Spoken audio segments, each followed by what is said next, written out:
to the session.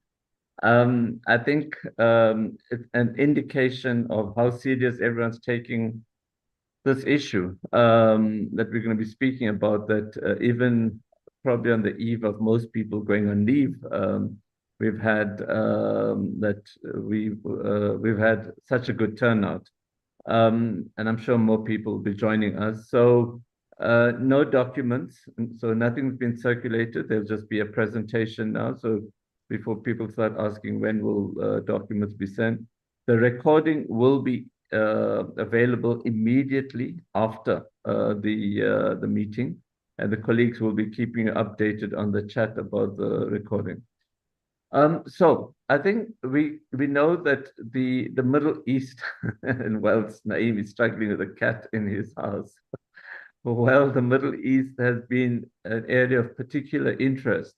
Colleagues would recall last year, December, South Africa took Israel to the ICJ, and I think it's heightened a lot of South Africans' interest and commitment to what happens in the Middle East. And the way the situation has unfolded in Palestine, and then as the conflict drew in and spread to Lebanon and other parts of the region, it remains a place of immense concern as to what this represents. And then we had this development in Syria. So we have a really competent presenter. Naeem Jinnah was the executive director of the Afro-Middle East Center. But before that, he researched in depth the Middle East, the Arab world, the Islamic world, and how all this impacted on Africa. So the Afro-Middle East Center was actually unique in the sense that it looked at that nexus of developments within Africa and within the Middle East. He's going to speak for up to about 30 minutes. You are encouraged to put your questions on the chat. I have a very able moderator, Terry Shakanowski, who's going to be helping me sift the questions and identify some of the themes that are emerging. And then, we'll pose that to Naeem. And then we'll be having a few guests that we'll call upon who have been asked to make some remarks as we go into the program. Okay, so without any further ado, let me call upon Naeem Jinnah, who's currently senior researcher at MISTRA. He's a senior researcher in the humanity faculty of the Mapungubwe Institute. Naeem, over to you and your cat. Thanks, Abba. My cat is one of those who was born after 1994. And feels very sad that she missed the period when we tried to make the country ungovernable. So she tries to do it in my house instead. I have a presentation that I'm going to share. The topic, I should just say while my presentation is coming up, wasn't chosen by me, and I had intended to find out what the word imbroglio means, and I forgot. So I'm going to give a presentation now on a topic that I'm not sure I understand, but let me begin anyway. If I can as long as you know the Syria part. Yeah, unpacking and Syria I got, yeah. Okay. Okay, so Syria, just to remind all of us, that's where it is in the world. Bordering those other countries, Lebanon, Palestine, Jordan, Iraq, Turkey. Map is clearly outdated as its neighbors. So that's what we're looking at. I want to start by just saying that there's an innumerable number of scenarios for how Syria can turn out in the next days, weeks, months, years. I just sketched here two kind of extreme scenarios, and things could go anywhere in between these. Just to start off, so we're starting in a sense in the future and then moving backwards. The one scenario is one where Syria becomes, as many colleagues have suggested, I don't like to use the terminology, but nevertheless, because I think that comparisons are always a problem, but where we end up with a Libya type scenario. We have fighting between the different rebel groups. Political opposition, which exists, becomes completely irrelevant. Sectarianism increases. Minorities are targeted. That's religious and sectarian minorities, and others are targeted. Israel increases its occupation of Syrian territory. Battles between the Syrian Democratic Forces, the Kurdish groups in the north, who I'll speak more about later, and others erupt, and the country gets engulfed in a civil war. Turkey, the northern neighbor, occupies territory in the north and maintains that occupation at least in the medium term. The US increases its military activity through its proxies and sometimes directly. And so we have a country that's divided, mired in civil war, um, and different areas governed by different groups. And of course, an important fact that we mustn't, or important point that we mustn't miss about Syria: displacement and the number of refugees increases. You'll see a bit later why I think that this is an important point that must be stressed whenever we talk about Syria. Another scenario, the interim government that has been formed vacates office in March 2025, as it has promised it will do. Geneva talks reconvene under UN auspices and result in a new constitution.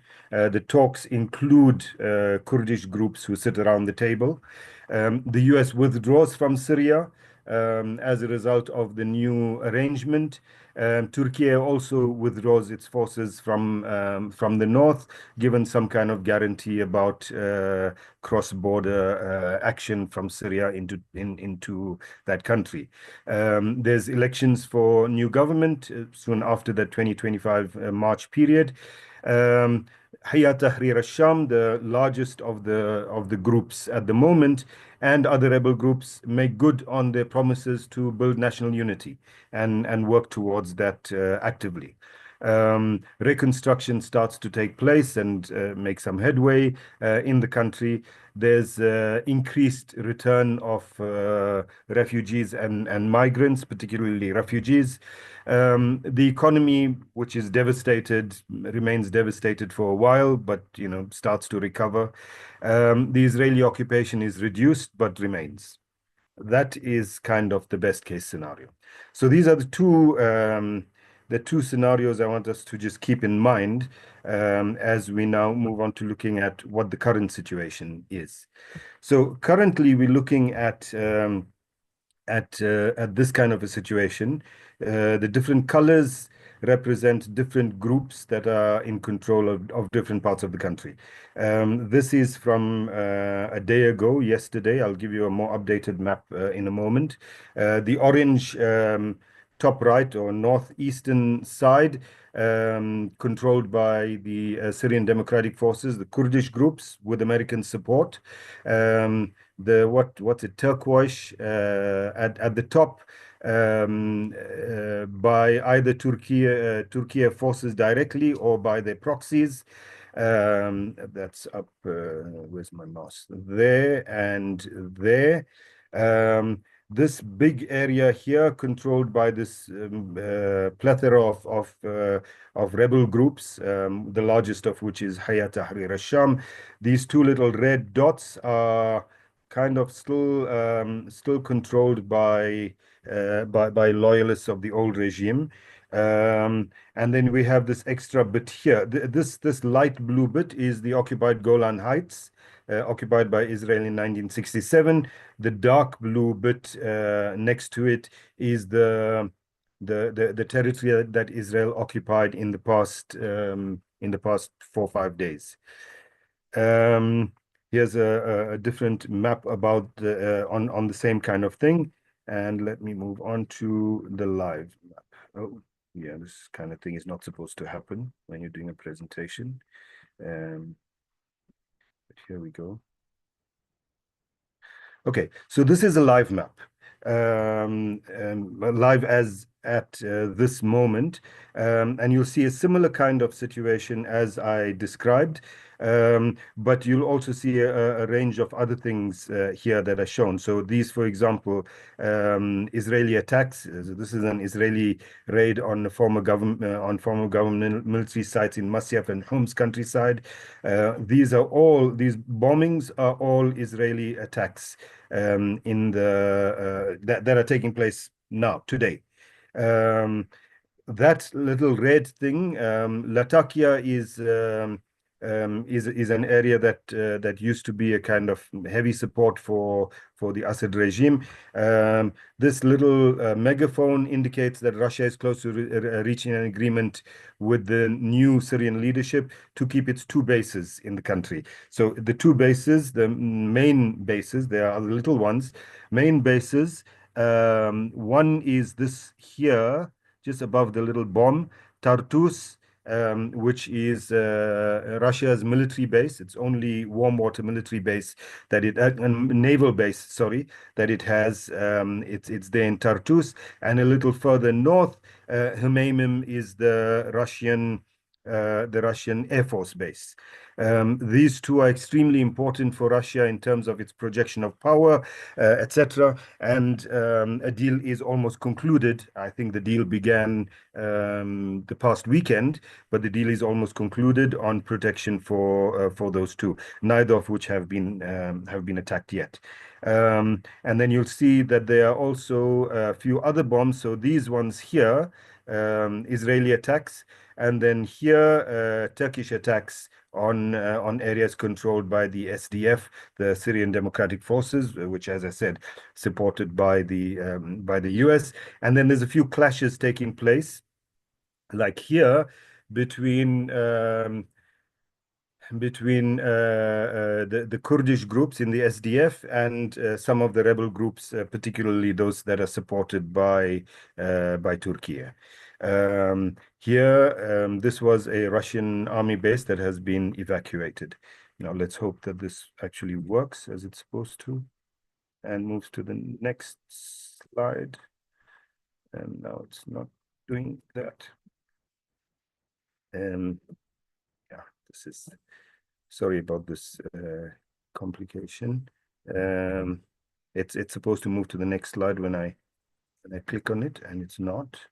So let me try and end that. I'm sorry about this. I thought it was really important to show this map, but now it's because it's live, it's complicating my there we go. Complicating my I was presentation. going to say, Okay. take your time because technology gets us down at the worst moments. Okay, so this set of maps shows, in a sense, it's not comprehensive and it's not nearly satisfactory enough, but it shows the movement, and this is the question that everyone's been asking, of course, the movement of the rebel forces towards Damascus. And I say towards Damascus, not southward towards Damascus, because as you see from the map on the right, with all of those different arrows, the movement is in various different directions. The map on the left essentially kind of shows the movement southwards of particularly Hayat Tahrir al-Sham and its allies. But the map on the right shows you also that the move into Damascus was partly by those groups. This area here, Idlib, Idlib was under the control of HTS and its allies for about 7 or 8 years. Where they established what they call the Syrian Salvation Government. On the 27th of November, just over 2 weeks ago, those forces moved into Aleppo, the second largest city, and took over that city, then moved southwards towards Hama, and then Homs, and then towards Damascus. Just after the movement towards Homs, groups on this side then kind of began their movement towards Damascus. And from here, particularly the Suwaida area, Druze groups, opposition groups that moved in, and from the east here, other Syrian opposition groups, not HTS linked. The reason I point this out is because it's clear that there was coordination between these different groups, and the timing was such that they all arrived in Damascus around the same time, suggesting that these very disparate groups had some kind of coordination in terms of their military activity and how they got to Damascus and when, etc. A number of things happened on the way from Aleppo to Damascus. One of them is that a number of prisons were opened and prisoners released. This we saw most recently in the most notorious prison, of course, Saydanaya in Damascus, but this happened in other prisons leading there as well. And the biggest issue, of course, is that the Syrian Arab Army, the army of the previous government, basically either just disappeared or in some cases laid down their weapons and surrendered, and in other cases laid down their weapons and joined the rebel groups that were advancing. So after many successes over the past 14 years from the uprisings in 2011, the army kind of just folded in a sense. So just very quickly, and I'm not going to go into details on this, to ask the question, who is the Syrian opposition? And just to give us a sense that it's actually a whole range of different groups. There's something called the control room, which is kind of a control room. There's two. I've listed here only the northwestern Syria one, but there's also a southern control room that has in coordinating the military activities. Then the Syrian Salvation Government that I mentioned in Idlib, led by the HTS, but including a number of other groups, and they've been governing there for about 7 or 8 years. Then the largest of these groups, Hayat Tahrir al-Sham, with 30,000 fighters, has a whole evolution from after 2011 with Al-Qaeda groups and non-Al-Qaeda groups, etc., and coming together in 2017 in a coalition and finally forming Hayat Tahrir al-Sham, 30,000 fighters, as I said. Ahrar al-Sham, another group that's not part of the Hayat Tahrir al-Sham coalition, for 15 odd thousand fighters. Then there's the National Front for Liberation, which includes, it's a front which includes at least 3 different groups, smaller groups. Jaish al-Izza, between 2 and 5,000. Saying between 2 and 5,000 is a big range, but these numbers are not, they're not clear. Nur ad-Din al-Zinki movement, another. These, all that I've mentioned thus far, except the Syrian Salvation Government, are all armed groups. I've decided not to separate the armed and the political because in some cases they overlap. Then the Free Syrian Army, which after 2011 started off, very much operating in the north, but more recently it's been confined to the south near the border with Jordan, supported by Turkey. The Syrian National Army in the north, and these, previously larger groups, they're now much smaller compared to some of these others. This one also supported by Turkey. Tanzim Hurras ad-Din is a coalition of Al-Qaeda affiliates. Small, 2,500 compared to some of the others, but just to make the point that Al-Qaeda does exist. Then the Syrian Democratic Forces, which, if you remember that map, that whole yellow area was controlled by the Syrian Democratic Forces. These are in the main Kurdish groups, and that is a largely Kurdish area. In the main Kurdish groups, and some of us might have heard of the Rojava experiment there, attempting to set up governance or non-governance, with anarchists, etc. But these groups are supported, backed by the United States, and the bulk of the Syrian oil facilities are in that area that is controlled by the SDF and the US. Then you have the Syrian Democratic Council, which is also Kurdish, nominally supported by Turkey, not the same as the Syrian Democratic Forces. So both of these um, Kurdish groups, but not supporting each other. Then you have the national. This is a purely political group, as is the Syrian Democratic Council, National Coordination Committee for Democratic Change, the NCC, 13 leftist and nationalist groups, and then there's the Syrian National Council, also a political group. And this is just to complicate our minds even further about all of these relations. The blue lines, both solid and broken, are groups or states or whatever that support each other. The red lines are those that are fighting against each other, and you'll see that. Interestingly, this graphic, I can't remember where I got it from, has ISIS at the center of it, but for various reasons, because at some point or another, everyone was fighting against ISIS. ISIS still exists, but very minimally. But these are all so on the bottom, this area. These are so it's the Syrian government, the former Syrian government, and its three main backers: Russia, Iran, and Hezbollah from Lebanon. And then you have the other groups there. So the currently now this is just an expansion of the map that I showed earlier on. The light blue here, this is Syrian territory. Everything in light blue here is Syrian territory that was occupied by Israel in 1967. It is recognized under international law as occupied territory and as belonging to Syria. On this side, this is just the territory in Lebanon that was recently occupied by Israel. And then this area here is the territory over the past 5 or so days that has been occupied by Israel, about 30 kilometers or so into Israel, into Syria, that is.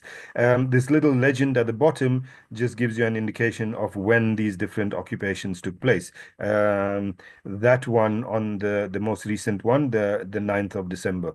The map is 2 days old, so it might have changed slightly. Then a big issue, as I said earlier on, that we must keep note of the current situation in terms of the refugees. So in Syria, over the past 14 years, a population of about 24 million people, 23, 24 million people, 13 million of those have been displaced. That's half the population over the past 14 years have been displaced. Of those 13 million, over 4 million of them have been displaced out of the country as refugees.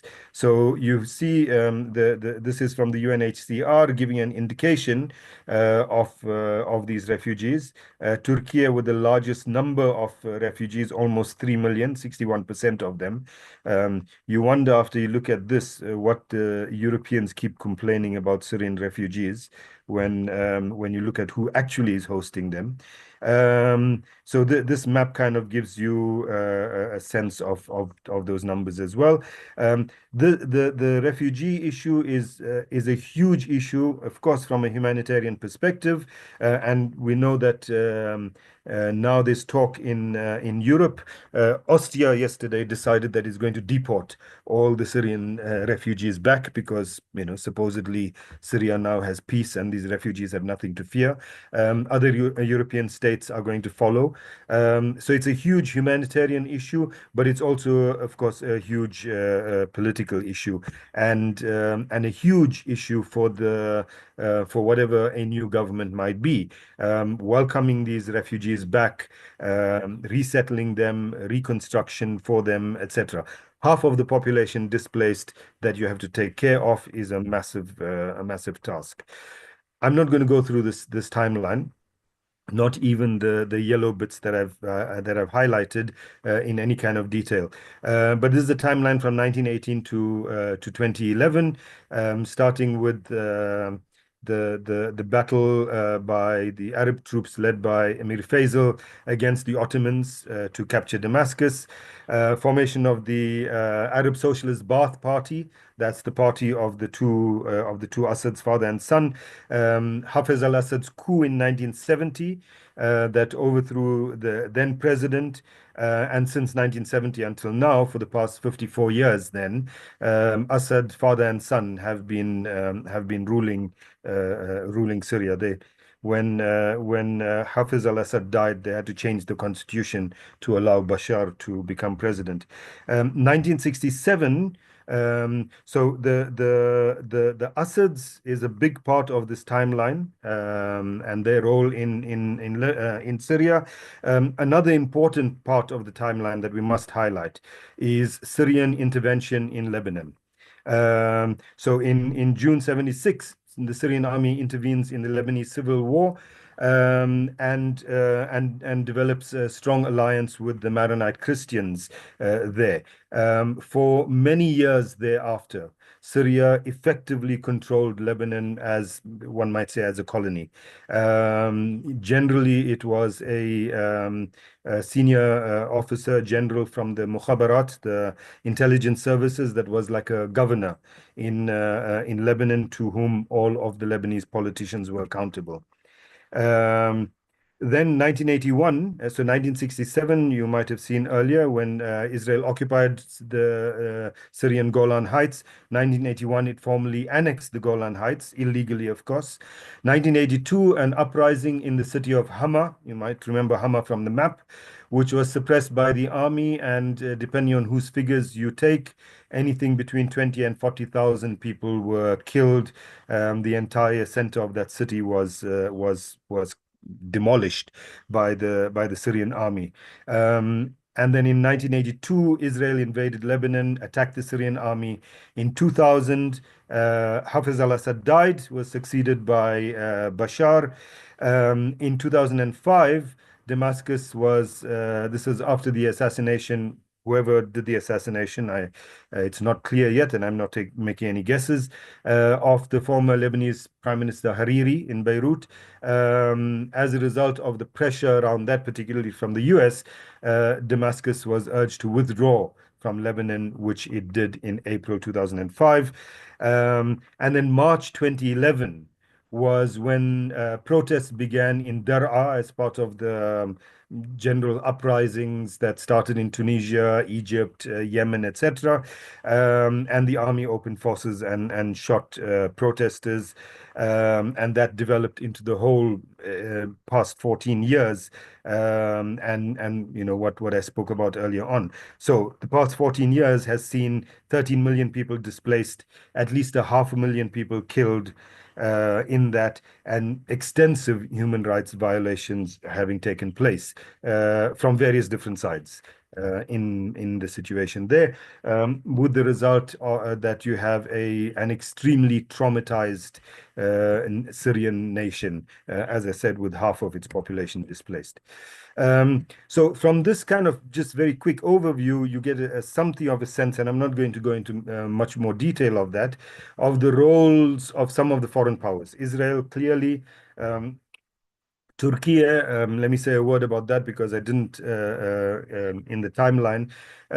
Turkey's interest in Syria has, in the past 14 years, mainly been in terms of, well, partly in terms of supporting the rebels and getting rid of the Assad government, but partly also to create what they regard as a buffer zone in the north, because those Kurdish groups there, most of those groups that form part of the Syrian Democratic Forces are also linked to the Kurdish Workers' Party, PKK, in Turkey, which Turkey regards as a terrorist organization, and therefore regards those Syrian groups also as terrorist organizations, and hence wants to create that buffer zone. So Turkey has had quite a role in the past 11 years.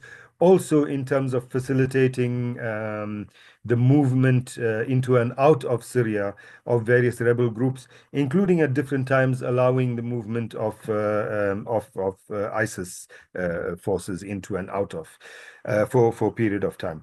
The Americans have a long history with Syria, as you saw from the timeline, but that also included over the past few years numerous sanctions. Syria now is one of the most sanctioned countries in the world, along with Iran, probably the most sanctioned, and Russia, and the US now. Together with its allies, the Syrian Democratic Forces, control close to one-third of Syrian territory. Trump, of course, said that the US should have nothing to do with this.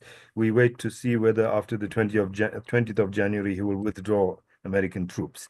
Iran's role with Syria goes back to 1980. After the Iranian Revolution in 1979, Syria was the only Arab state that in the Iraq-Iran war, Iraq declared war against Iran, was the only Arab state that supported Iran in that war. And so the Iranians have a lot to be grateful to Syria for. Whether that gratitude was justified by the amount of resources put into Syria in the past 14 years, I think Iranians would be asking that question now. But according to various estimates, up to $60 billion is what Iran spent on defending Syria in the past 14 years. Iran's other interest in Syria, apart from its gratitude for the support in the past, and Iran, since then, after the Iraq war was over, lots of investments in Syria, etc. Iran's a richer country than Syria, but also an important strategic objective for Iran is that Syria serves as a supply route for Iranian weapons and other things to Hezbollah in Lebanon. If you remember the map again, going through Syria towards Lebanon, that of course is now in peril, that supply route. Russia has long had a kind of good relationship with Syria, and some of these Arab states, Syria, Egypt, often played off the US against Russia in terms of or the Soviet Union before that, in terms of the purchase of weaponry, etc. Russia came in very strongly in support of the Syrian state in 2014, with the rationale that they wanted to defeat ISIS. But in fact, when you look at certainly initially for the past 2 months or so, their bombings were mostly of rebel groups that were reaching close to the capital and other hotspots that they identified, rather than of ISIS, but that happened later. Russia's role in Syria over the past 10 years allowed it then to develop what was a naval repair base in Tartus into a full naval base, and to set up the very important Hmeimim air base. Over the past few years, there's also been serious tensions within Syria between those two allies, Russia and Iran. And within the Syrian army, for example, there have been factions, pro-Russian and pro-Iranian, to the point where there have been accusations made that Russia had allowed Israel to because the Syrian anti-aircraft batteries are Russian and controlled by Russians, that Russia allowed Israel to bomb Iranian installations in Syria. This is also a more recent claim made by some Iranians about the Syrian government itself. But you can see from this a whole range of foreign powers involved for various different reasons within Syria. And of course, there's other smaller ones that I'm not noting here. France, for example.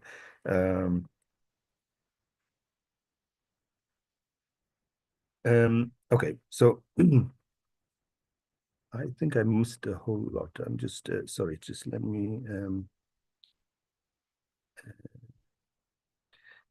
Sorry about this, Abba. I just want to. You should say this is a moment for people to just process what you've been presenting so far. Thank you, Abba. Yes. You're welcome. Reflect on that, In the colleagues, meanwhile. and get your questions ready and all of those things. Yes, it's an active. Thanks for all the questions so far, colleagues. So let it keep sending it through.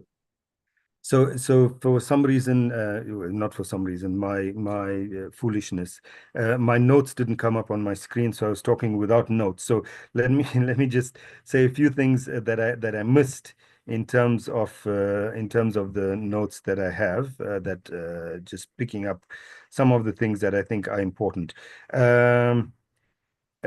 So when I was talking about the Syrian opposition, sorry about this kind of back and forth movement. One of the questions that everyone asks, of course, is how did Hayat Tahrir al-Sham just suddenly in 2 weeks take over Aleppo, the second largest city, and then came all the way to Damascus. And of course, with these kinds of developments, it's never something that happened in 2 weeks. And in this case, it's something that we could say happened at least over 5 years. And perhaps 7 years, from around 2018, but definitely from around 2020. So some of these factors include, for example, that militarily, HTS invested enormously since 2020 in enhancing its combat capabilities, improving the professionalism of its forces, set up a military academy for the training of officers, developing its command and control structures, etc.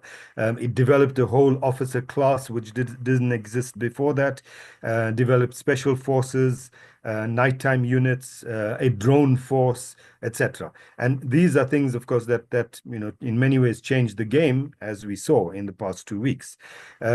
Also began missile and rocket production.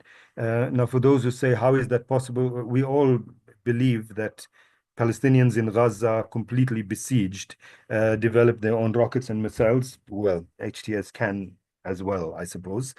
Um, and a very important part of this whole thing, of this past 2 weeks, is that over the past 5, 6 years, there's been an enormous amount of political work that HTS has been doing with the various tribes in the north, with leaders of minority communities, with other groups beyond the Idlib area which they controlled. That's why, for example, when they took over Aleppo, Jolani appointed as the interim governor of Aleppo the Archbishop of Aleppo. This is not something that would just get done out of the blue. Clearly, it's something that would come after there's a relationship built of trust and ongoing engagement between them. There was also, over the past few years, negotiations with the commanders, officers of the Syrian Arab Army, the state army, with leaders of other Muslim sects and various tribes, etc., as I said. And interestingly, some engagement with the SDF, the Kurdish groups, the Syrian Democratic Forces. And it seemed that this kind of outreach was a very determined one, very kind of designed, because it's also known that Jolani purged from the HTS itself, purged those who were opposed to this kind of toonadering with these other groups. And then, of course, the state structures were built in Idlib, so-called Salvation Government. A number of them have now come to Damascus, and been assigned in the interim government to run different ministries, etc. The assumption being that they did a good job in Idlib, and so they can use that experience. The question of what does HTS want in Syria is not an easy question to answer.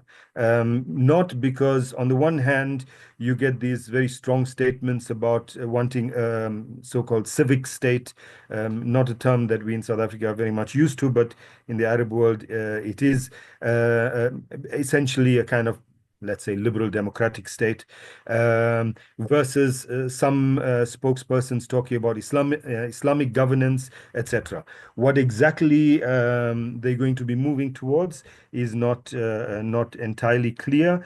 The dominant discourse is the civic state thing, and we wait to see what happens.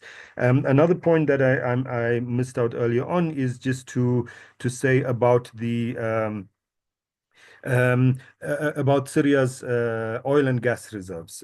This is important because there's a big source of has been a big source of funding for the Syrian state. Before 2010, its oil reserves, not the largest in the world, but substantial, generated 20%, 25% of the revenue of the state. Now, of course, it's mostly in control of, mostly it's in the territory that's in control of the US and the Syrian Democratic Forces, the SDF. Syria's gas, not exploited as much as its oil, but is the most abundant natural resource that it has. In 2010, it produced 7.8 million cubic meters of gas. In 2015, as a result of the civil war, that was sitting at around 4 million barrels. Let's see, what else did I miss out? Right. Okay. So let me end on this point now about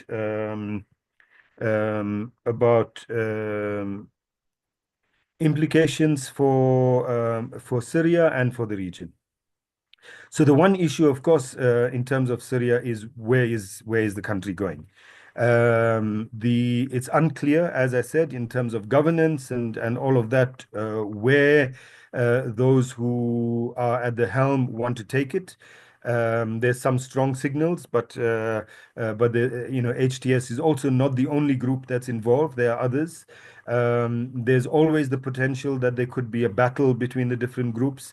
And from the slide that I put up about opposition groups, both political and military, you see that there's a whole plethora of them that are involved.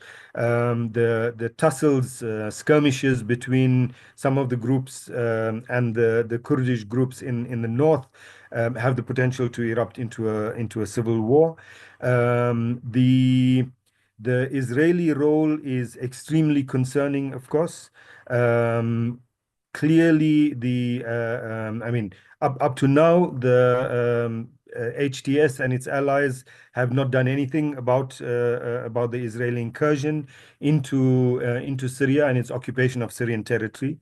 Now, of course, on the one hand, you have a pseudo government that is 5 days old, that has to set up governance structures, that has to create a sense of national unity, that has to welcome back more than 4 million refugees and create conditions for them to survive, to live, has to kickstart an economy, etc. Whether such an entity wants to get into a war with Israel, which has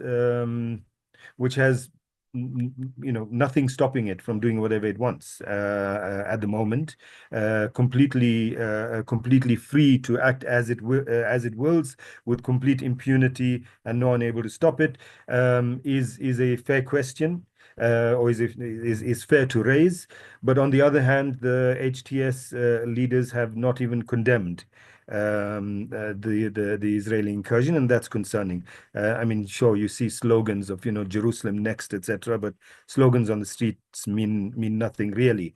But for those who say, when are they going to liberate Golan? Let's also remember that the Golan Heights have been under Israeli occupation since 1967, for more than 5 decades, close to 6 decades. The two Assad regimes that were in power were not able to to liberate the Golan in 5 decades. I don't think you should expect any new government to liberate it in 5 days. Okay, so I think that our kind of perceptions about what is going on must be clear in terms of what are the balance of forces, etc., and what are the various agendas that are being brought to bear. In terms of regional implications, now there's this one kind of discourse that is a bit hysterical sometimes, that the resistance axis has fallen apart. What is called the resistance axis, led by Iran, has fallen apart. Iran, and I'm quoting, I'm not going to say who I'm quoting, Iran, which was a regional superpower, has now become a local power. The crescent of resistance has been shattered, etc. I think we should be very careful about such doomsday scenarios. Yes, the supply route of Iranian weaponry and material to Hezbollah is clearly, as I said earlier, in peril. We're not sure what the new powers that be in Damascus might do about that. What we do know is that in general, those rebel groups, as well as large parts of the Syrian population, have developed quite a serious hatred for Hezbollah. Whether the powers that be make a deal with Iran to allow that to continue, we don't know. We know that there are deals being made. There's a deal being made with Russia about its two bases, deal being made with Iran about protection of the Shia population and more especially Shia shrines. So all kinds of deals can be made. But on this one, it's a bit doubtful. If that happens, if those supply routes are not revived, that will pose a serious threat to Hezbollah's survival, and in turn embolden Israel even more in terms of its incursions and occupation of Lebanon and even more broadly. So from that perspective, there is a great danger. But by losing Syria, Iran is not down and out. Iran still remains a regional superpower. Politically, the new relations with Saudi Arabia and others, whatever people might think of Saudi Arabia and others, are an attempt by the Iranians and the Saudis to create a new regional security arrangement. The Saudis I don't trust the Americans anymore to provide that. The Iranians feel that if they have peace on that front, then they can focus on other things. So Iran is nowhere near down and out, and its so-called resistance axis is not damaged beyond repair, as some people seem to think, and some people seem to hope, and some people seem to fear. Turkey, in terms of regional implications, is a big player, occupies part of the northern part of Syria, gives its own reasons for why it does so, but it's an incursion and an occupation on sovereign Syrian territory. What they will do after this, after a new government comes into place, let's assume there's elections, etc., remains to be seen, but there's a good chance that they will want to form some kind of a buffer, even if it's not their own forces, but other forces, to push the SDF forces southwards. If there's new kind of security force reform, etc., and the SDF integrate into that, but that's not going to happen in the next year or 2 years or 3 years, that might ease the pressure from Turkey somewhat, but in the short term, in the next few years, unfortunately, I think that Turkey will continue to play that role, which, of course, all of these foreign roles will be destabilizing factors. Israel's occupation, unfortunately, we're looking at a period when Israel, as I said, acts with complete impunity.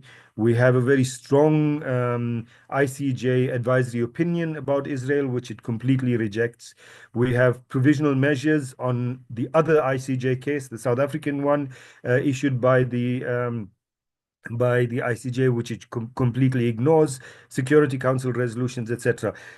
Israel sees the current moment as being one of enormous opportunity, and one that it might never get again, where it can act with complete impunity, and not be accountable. Well, that's what impunity means, not being accountable to anyone, and create new facts on the ground that it might not have to reverse in the future. Those facts include additional occupation of Syrian territory, annexation of the West Bank, etc. And so this is going to remain a big problem, and I don't know how any new government is going to force that occupied territory to be reduced. There might be some reduction, but it seems to me that Israeli forces are unlikely to move back completely to the Golan Heights. Lebanon and Hezbollah, I spoke about, very serious implications for that. And the last one, of course, the big one in everyone's minds, what are the implications of this for the Palestinian people? So, the Assad regimes, both of them, um, of course, both regimes, continuous and authoritarian dictatorship, state that was ruled by security services, as we're seeing now. I mean, in these prisons that have been opened, Sayyidanaya, anyone that watches the scenes from there and is not reduced to tears, I think needs to reconsider. People in prison for 30, 40, 50 years. Um, Files that are being, I mean, in one of those prisons, 4,000 women killed in a 2-year period. Lebanese people, some of whom came to one old man who says he came to Damascus to find a job and got arrested on the street, and he's been in jail for 39 years. This is what a dictatorship that is run by security services does. With all of that, the one other thing about this is that the Syrian regime provided a particular kind of support to the Palestinians. Every single Palestinian group, and I think we have a couple of former South African ambassadors to Syria in the room. Every single Palestinian group up to 2011 was represented in Damascus, not represented in Damascus, hosted in Damascus by the Syrian government. That doesn't mean that Syria did everything it could didn't do everything it could to free the Golan Heights, let alone the Palestinians. Bashar made the comment in 2010 that the Syrian-Israeli border is the most secure border in the world. Why? Of course, because the Syrian army ensured that no Palestinians would cross into Israel. But they did provide a kind of support for the Palestinian groups that no one else did up to that point. That, of course, has been destroyed. But this doesn't mean that Syria falling into, and whichever of the two scenarios I started off with, Syria goes down, is not going to mean that the Palestinian struggle is going to be destroyed. Palestinians have shown over the past year and years their resilience.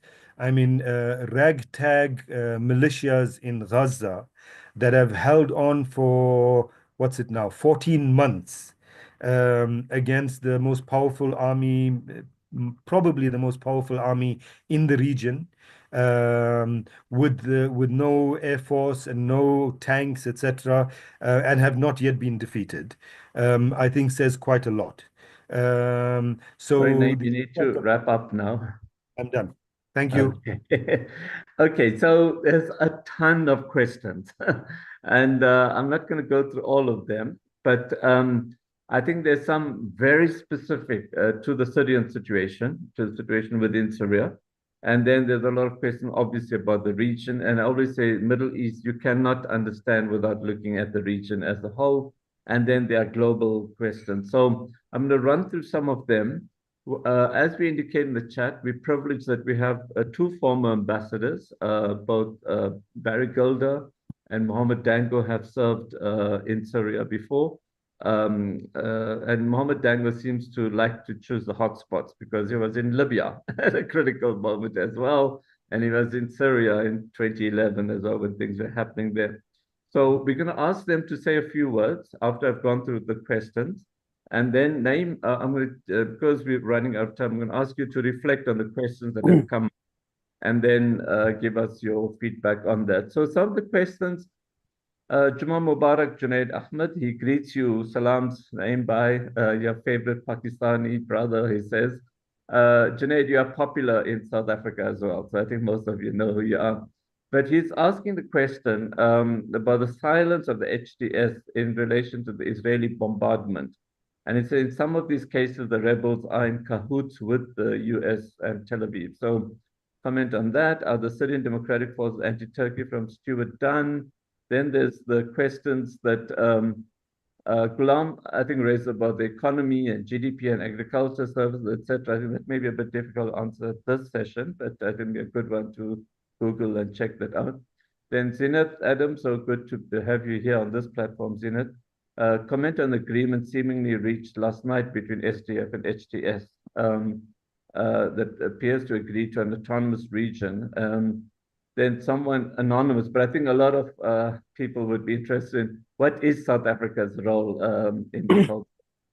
And then Zinat again with the reveal of the gulags run by the Assad regime. What is the expected move from human rights perspective, and then what should we be doing around that? Some people have spoken about calling on the extradition of Assad. Barry raises the question of HDS's relationship with Israel. Zenith again, potential revival of an Arab Spring. CGI Johannesburg, do you think US has now shifted from direct action to proxy wars, just like Iran used to? How do you think that pans out for the Shia crescent of Iran, given the setback it got from this whole development in Syria? Then TK, so glad you are here as well. How do you explain the swiftness with which the Israelis acted to seize land beyond the Golan? And then Barry's question again, what has happened to the UNDOF, the UN Peacekeeping Force station at Golan? Great presentation, someone says, so well done. And then Kungile raised the question, how have foreign migrants and immigrants and migrants to Syria contributed to the conflict or supported rebel groups? So I think that's an interesting one as well. Then Professor Feroz Kachalia, thanks Naeem. What is your assessment of the implications of these developments in the short term and perhaps long term for the Palestinian struggle? I think you've kind of answered that. There's a question about, I think it was really interesting. I mean, the Syrian concept of the Syrian national identity, I always found interesting in my own studies. I think, for example, Michel Aflaq that you mentioned, is a Christian. The point you were making about the Archbishop being the mayor, etc. So these are really okay. Then you mentioned 3 types of Russian bases: an army base, you have the Kurdish area, and a naval base at Tartus in Latakia, and an air base. What interested Sid is that Russia had evacuated the army base. It has been widely reported about that. You mentioned the oil and gas fields in the Kurdish area. What does the SDF do with the oil? Is it used internally? Were they selling oil from Deir Azor to the US? As I said, some really specific questions. And it's really good to have a really, really engaged audience like this. Ivor says, thank you, very interesting. Be interested in your thoughts on the stability of the Islamic regime in Iran itself. Yeah, I think those are some of the highlights of the questions. I'm so glad, I'm so glad we're having this webinar because obviously was a gap in people's understanding. So I'll call upon Mohammed Dango to say a few words, Mohammed, and then I'll ask Barry if he wishes to say something. Thanks. Thank you very much. Naeem has given a very extensive presentation. But I think what I want to concentrate on really is the Syrian society that I experienced. And the Syrian society that I experienced was a society that did not recognize sectarianism, no tribalism, no racism, no regionalism.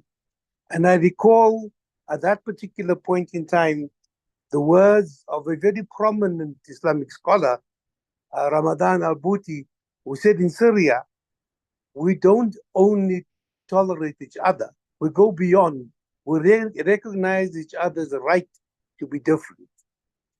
And the difference and the acceptance was there all the time within Syrian society. I've also returned from Doha, where I've met with a lot of the leaders from the Levant or the Sham region, which is Syria, Lebanon, Jordan, and others.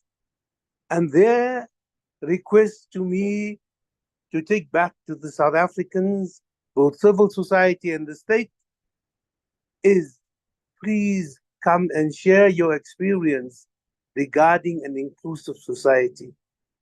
Without an inclusive society to go forth, we could end up with another Libya. And that was the request to us. And that request, I think we should take seriously, both as civil society and as the state when I communicate that to them. The other issue, I think, really is the question of oil and other resources. The Julan has got the major oil sources for the Middle East. And one of the reasons for this particular war, and it's being engineered by both the West and Israel, is to get and gain completely the water from the Julan Heights, no matter what they say. Two is the question of oil and gas in the Mediterranean. And the eye of the oil and gas in the Mediterranean is northern Gaza, is southern Lebanon from the Litani River, is Syria, is Turkey, is Cyprus, and Egypt. So part of what these wars are all about is the control of resources and who controls that.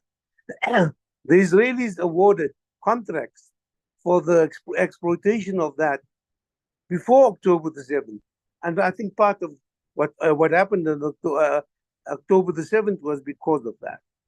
But I think what we should consider very, very carefully is that there are triumphalists in the world, and there are also triumphalists in South Africa who are parroting this kind of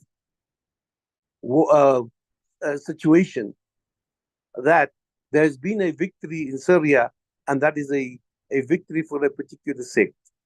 I think we need to be very careful that we don't become triumphalists, whether as the state or whether as civil society, in taking things forward. If we want to contribute to this, the resolution in Syria, our own experience of the TRC becomes important, that we should share that. Institution building, we should share, and that was the request from the leaders in the Levant that I met with. And of course, the question of non-racialism, non-sexism, and democracy in the area. It could happen there more than any other state in the Levant or in the Arab world, because the Syrian society is in fact more tolerant of others than other societies. It is not exclusive. The question of the Christian leadership is also important. And Michel Aflaq was in fact the inspiration for the founding of the Ba'ath Party and not the Assads. So I think we need to correct that. It came from the Christian intellectuals at that particular point in time to form the Ba'ath Party. In saying that, I want to go again back to my appeal. Let us not look for the faults. Let us look as to how South Africa can contribute to the resolution of building a new Syrian state, as we want to build and resolve problems throughout the world, in Africa and the Middle East and elsewhere. Thank you very much. And it is before Juma, so I must run away. I know, that's why we're timing it so that we try and cut it in time. So I appreciate that. And please do bear with us for a few moments if you can. Barry, over to you. And I know some of it you've just come back quite recently, and some of it may be very close to the bone and so forth. Over to you, Barry. Thanks, Abba. Comrade Mohammed, nice to see you. Thanks for your comments. Thanks, Naeem, for the presentation. I think most of it was very useful. I don't agree with everything you say, but I won't go into that. I did put a few questions up on the Q&A, which Abba didn't touch on, but I was just wondering what happened to the Russian base at Kamishli next to the airport, because I visited that base when I was having engagements with the Kurdish administration. It was quite a big base. I think I read somewhere that Israel bombed the Kamishli airport. I'm not sure if that's correct. And also, Naeem didn't really mention, except by showing the arrows coming from the southeast on one of his maps, the American-controlled area at Al-Tanf, which where America has been supporting a rebel group. We talk mostly about the American occupation in northeast Syria, but very little about its activities there. But my biggest input would really be to see how we relate the developments in Syria to the geopolitical situation. We see a growing conflict between East and West, North and South again. We see the rise of China, of Russia. We see the Russia-Ukraine situation, NATO versus Russia situation. We see the coming of Trump. We know what he did in relation to Israel in his last term in office. We see Israel, as Naeem correctly said, becoming totally unconcerned about any consequences for what it's done in terms of the genocide it's committed, in terms of its illegal occupation of territory, in terms of its breach of the ceasefire in Lebanon, etc., etc., and its recent attacks on all Syria's military capabilities. I'm not sure whether that makes sense. What I'm trying to get at is to what extent is the fall of the former Syrian government a play in this geopolitical situation. While some of us might not have loved the former Syrian government, like Mohammed, I had lots of experience with the Syrian people, people in government, people in civil society, people in NGOs, other ambassadors and diplomats representing Syria. Remember, I was also ambassador to Lebanon. So was aware of that, had meetings with Hezbollah and with the Palestine, all the Palestine factions that were based in Damascus. So it seems to me that whether we liked Assad or not, the fall of that government has created absolutely free hand for the US, for Israel, for some countries in Europe, and for some of the Arab countries. And I don't think Naeem dealt with that adequately in his presentation, because for me, that is the biggest concern, that we should move away from the triumphalism that Mohammed was talking about, the celebration of Assad's departure, and look at the bigger picture. What does it mean for this global conflict? We were looking at the beginnings of a multilateralism emerging. But it seems the West has triumphed in relation to what has happened in Syria in terms of its support to Israel and other factors. Thanks. Thank you, both ambassadors. So Naeem, you heard Mohammed Dango has to rush to the mosque. But there have been a few additional questions. I think one colleague has made the observation of the number of Lebanese in West Africa, and I think that's always been a phenomenon we've commented on. Someone raised, are we going to see another genocide being committed in Syria by the Israelis as they occupy more places in Syria? Khalik Mayat, welcome. He suggests that Turkey, whether Turkey allowed the HTS to proceed but they could not be happy with the SDF, Kurdish involvement. How do we interpret, understand Turkey's interest in respect of recent developments? Then Hershila, all the way from Durban, asked, "What is the flow of money in terms the flow of money in terms of money to the new governing forces? Do you know who has funded the coordination force against Assad regime?" Ketiwe, thank you for being here. Ketiwe Murray, thank you for a great presentation, Gina. It shows a very complex situation and both threats and opportunities. Hussein Lorgat, I'm glad you're not only on radio and you're also here. The South African exit, maybe, but don't send the GNU. The timing of if, when, and how a TRC is convened is a matter that must not be rushed. That wounds are still open and must be delicately dealt with. Okay, so we're closing the chat function and the Q&A function for now. I mean, you could obviously chat and things, but I won't give Naeem a chance to respond to things that emerge now. Naeem, you've got, what time is Jummah namaz? So you've got, say, 5-8 minutes to respond to a lot of issues that have been raised. And as Barry said, you've left out some critical points. I have to follow my Sheikh Muhammad, so when he leaves, I have to leave.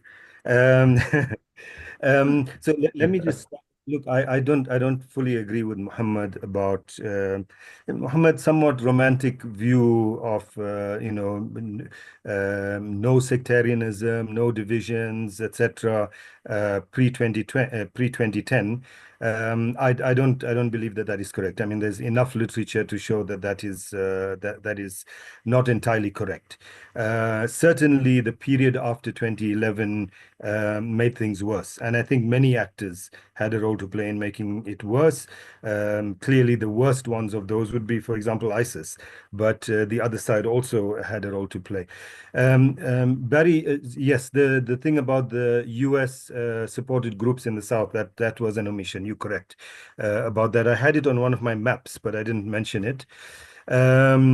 The issue about, so I don't think that what happened over the past 2 weeks in Syria was a play by Israel and the U.S. But I believe that it presented Israel in particular with a massive opportunity, which they took very well, very, shall I say, competently. I mean, within literally hours of the movement of rebel groups into Damascus, they began bombing. The intention is clear, of course. They're bombing all the military and naval facilities. So any new government will have no proper defense capability. But they're also bombing things like banks. They're bombing other government buildings that are not military related. The effort is to almost entirely cripple any new government that is formed for decades to come. Which will also allow them to continue their occupation. One last thing about Barry, I mean, I take your point about looking at the bigger geopolitical picture. And I tried to kind of point to those things there. I don't think, just as I don't think that Iran has been as crippled as some people say, I don't think that the multilateral project has been crippled by what happened in Syria. I think that it's much bigger and it survives. But I also want to say that this is, Barry, a challenge that we all have, particularly those of us who try to be analysts, is how we balance our attempt to consider the bigger picture and global geopolitics with the very micro picture of, the conditions of ordinary people on the ground. And I think Syria kind of is very stark in that. Do we take the side of one or other because it will aid in a certain geopolitical agenda, or do we consider the suffering of ordinary people? It's a balance that we need to have carefully. Ahmed Kaji, I will pass your message on to Rigby. Clearly, I was entirely boring in this presentation because she left. That's my cat for those who don't know. My presumptuous Pakistani brother who believes that he's my favorite. Yes, I think many of us are a bit bewildered, Junaid, about the complete silence. I mean, they haven't even condemned the Israeli bombardment, and the Israeli. It's not just bombardment. It's not random. I mean, it's clearly chosen targets that for them who are coming into government, I assume, is going to leave them with a wasteland. And they have nothing to say about it, makes no sense to us. I don't believe, however, that implies necessarily that they are in cahoots, as you say, with Tel Aviv and or Washington. Are the Syrian Democratic Forces anti-Turkey? Yes, and Turkey is anti-SDF. The SDF, the YPG, the main group in the SDF, which is a Kurdish group, is aligned to the PKK, as I said, which Turkey regards as a terrorist group and therefore regards YPG as terrorist, and therefore will do whatever they can to, well, eliminate the YPG. So the more correct way to ask that question is whether Turkey is anti-SDF, and the answer to that would be yes. And as a reaction, I would guess SDF is anti-Turkey. Barry, the Kamishli, from what I know, was bombed 3 days ago, and then again 2 days ago, and maybe even yesterday.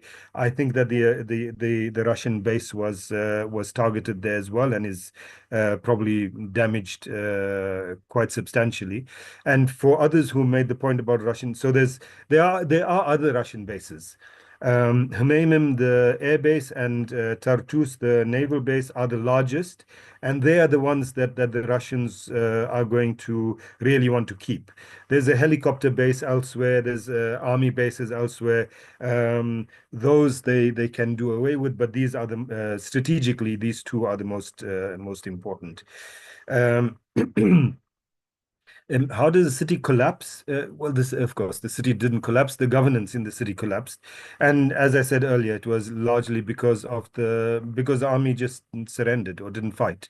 There was very little fighting that actually took place in the past 2 weeks. So I'm trying to, Abba, just go through very quickly some of these questions. So the Zinat, the point about the deal last night between SDF and HTS kind of points to what I said about the past 5 years and the engagement which is quite something for any of those groups to engage with the SDF. But clearly, from the HTS perspective, engaging with the SDF, had its benefits in the long term. And so the fact that they're able to meet last night and come to an agreement is only because they have a pre-existing relationship. So I think it's very important. And this idea that they might be able to mediate with Turkey, I think is very interesting. I think that the potential for that is there, which would then mean that it would in some way allow the SDF to integrate with the rest of Syrian society, if the Turks allow that, and if that happens, it would also mean that the SDF will break its ties, or will maybe forced to break its ties, will have to, with the Americans. If Trump makes good on his promise and pulls out all his troops, I think that'll free the SDF to, in a sense, integrate with the rest of Syrian society. I'm conscious of the time. As far as I know, whoever asked this question, I don't know that there's a relationship between Hamas and the HTS. I don't know of any such relationship. At the moment, I don't think that Hamas is, even if it was interested, has the capacity to develop any such relations, considering their own situation now. Interesting question. Why did Iran and Russia not seem to have an appetite for intervening in the takeover of Syria by these different groups? Different reasons. I mean, in the Russian case, one of the big reasons, of course, is that Russia is very busy with its own war at the moment in Ukraine. And so initially, just after the 27th of November, there were a few Russian airstrikes against the rebel advancement, but nothing too serious. And so some of the blood that was spilled was there, but nothing substantial enough to make a difference. And then it stopped.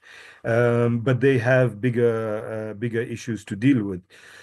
From the Iranian side, a couple of things. One is that just after, I think actually not after, on the 26th of November, before Aleppo was taken over, the Iranians warned Assad about what was about to happen because their intelligence and assessment pointed that out, and Assad refused to accept that that was the case. After Aleppo fell, he said that it was a tactical retreat and these groups were defeated, which Iran didn't believe was going to be the case. And so both the Russians and Iranians, there was a Russian statement to this effect, that we can't support people who are not willing to fight for themselves.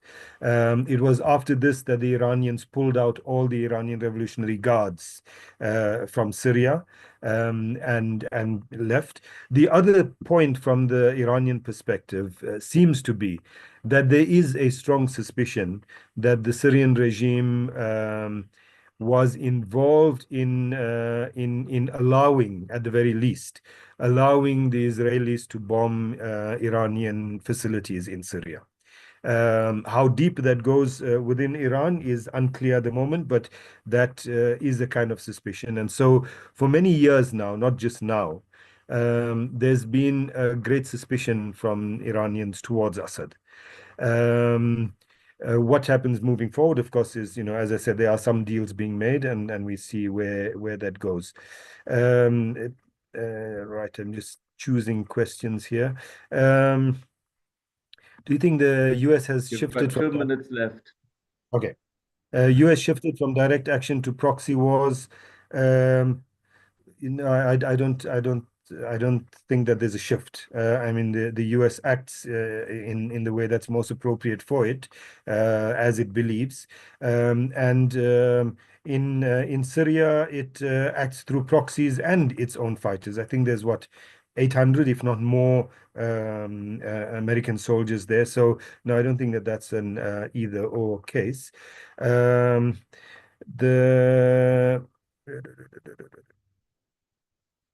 As far as I know, Zinat, South African diplomats did not evacuate to Beirut. As far as I know, Ashraf Suleiman, our ambassador there, insisted that he would remain and is still there. If that's changed in the past 2 days or so, that it's possible, but that's how I understood it. How do we explain the swiftness with which the Israelis acted to seize land beyond the Golan? I don't think it was foreknowledge, Ibrahim. I think that foreknowledge in that perhaps they also, like the Iranians, read the writing on the wall after the 27th of November, after the fall of Aleppo. They could see where it was going. There was no resistance from the Syrian Arab army, and they could see what was going to happen. And it presented them with a wonderful opportunity, and they took it. I think that was so. They had almost 2 weeks to plan it. And then when the rebels entered Damascus and were too busy with things in Damascus, they took that opportunity and went for it. Okay, let me stop. There's many other questions. I'm sorry, but let me stop there, Abba. I think the debates and the discussions are going to go on and on and on. I think you've been great in giving us a really big picture. And I think in trying to cover so many issues and so many players, it's inevitable that some details may have been overlooked. And I think that we'll encourage ongoing engagement around this.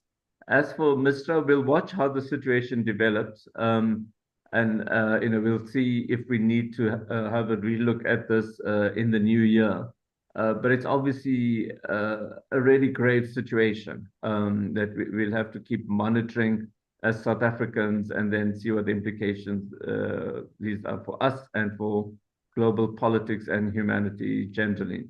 So thank you very much. Okay, and I see Zinat has explained on the chat some of the issues around our South African diplomats, so colleagues can look at that. And then Funi has indicated the recording will be available, so please make sure you get onto the MISTRA channel if you want to have a look. There's so many issues to be unpacked by this. So thank you very much for giving us this like tour de force in just trying to understand and grapple with some of these things. And we hope that people can write and analyze and have their own sessions as well. And I'm going to just post on the chat the definition of an imbroglio. Okay. Thank you. Okay, thank you, colleagues. It gives me great pleasure to now close the session and wish you all the best over the festive season. And I hope 2025 hopefully will be a peaceful year or a better year than 2024 has proven to be. Thank you very much. Thank you for being with us. Take care. Bye.